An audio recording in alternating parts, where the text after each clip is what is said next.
Today we're going to meet Saltwater Sean, who resides in Nova Scotia.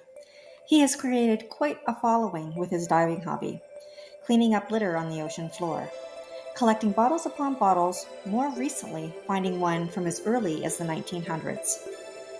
What was once a little project inspired from diving with his dad in his youth has turned into a beautiful story and connection to doing something he absolutely loves as well as educating others. Sean reminds us of the importance of reduce, reuse, and recycle. And when we're out on an excursion by the ocean, always pack in and out.